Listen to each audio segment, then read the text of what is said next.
Hello family, this is Karaja James from Lax Homes Limited. Today we talk about the factors to consider when buying land in Kenya. Welcome. Buying land in Kenya is not an easy thing, but through this process I'm going to assist you. It's easy as drinking water.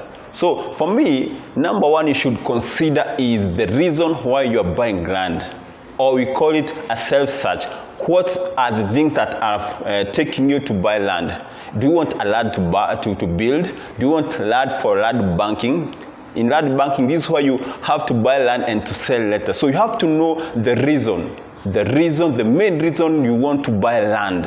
Number two, you must do a site visit. We say, seeing is believing. You cannot buy something that you have not seen.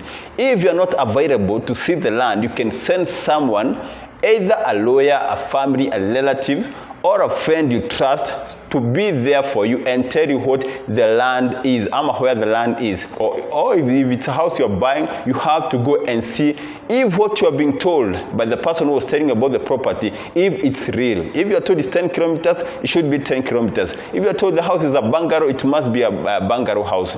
Every detail that you are told before you found the land, you see the land, it must be. Number three, factors to consider in buying properties. We call it due diligence. That's where most of the people go wrong. Due diligence is as important as the process itself. So, when you're doing due diligence, number one, after you have gone, you have seen the site, you have seen the property, ask for a title deed. Ask for a title deed. Why do you have to ask for a title deed? You have to ensure that the land, it is inside, it is located where the land is.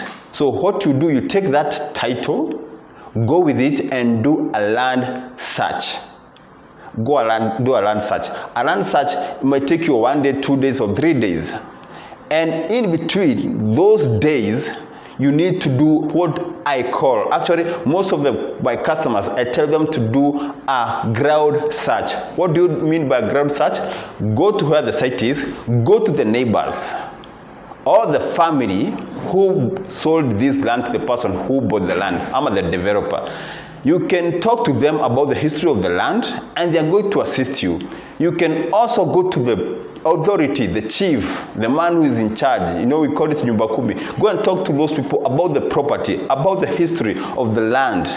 Make sure you get that information without the person or the developer. Just go do your own search at the ground level. Still doing due diligence, I would ask you to involve a lawyer.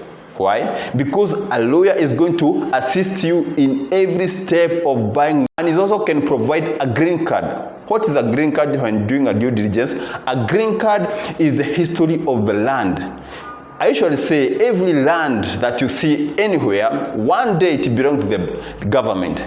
So if it belongs to the government, there are those changes that it has happened to it. So you must know that with a green card, you're going to know the history of the ownership of the land. It's important so that you can be able to get the person who is selling you if the person has been sold the land. A lawyer is also going to assist you to know if this land has a question mark or it has a case pending. A case like a family could be fighting, the land was not transferred properly. If there's a question mark on this title you are talking about. Also, during your due diligence, you need to go and Google the name of the company. People have left their comments everywhere, social media. You are going to find if there is a client who has talked ill about the company, you need to know also that. Because if it has happened to someone and was not able to raise the question, most of the people are going to flock social media and they are going to leave comments. Those comments are there everywhere. And if you find someone has been defrauded, someone has been stolen, someone has been conned, you are going to fight that because many people are on social media and you're going to know the truth of the land. I can also say when you're doing due diligence, you need to go and search, Google search the title itself.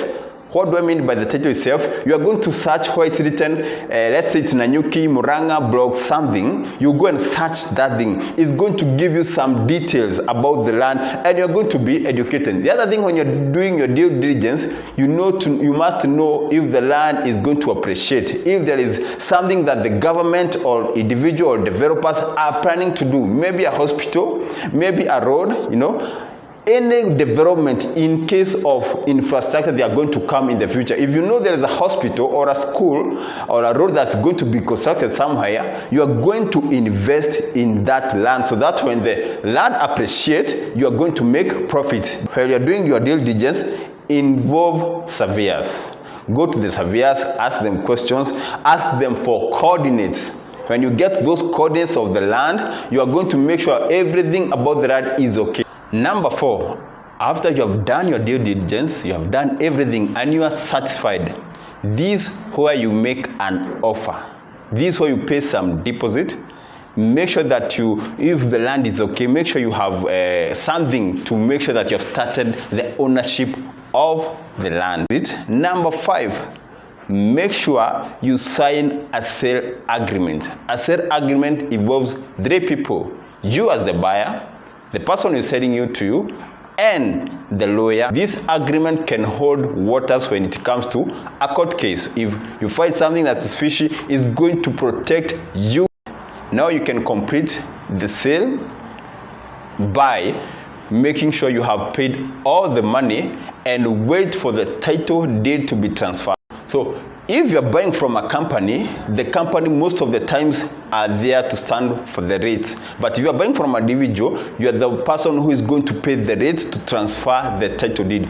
Or during an agreement, the sale agreement, those claims can be put in so that any partner can pay for sales rates that are paid for the board. It takes around 3 to 6 months for a title to be transferred from the person who is selling it to you to your name. The reason being, there is a board that is chaired by the county commissioner that have a seat each and every month.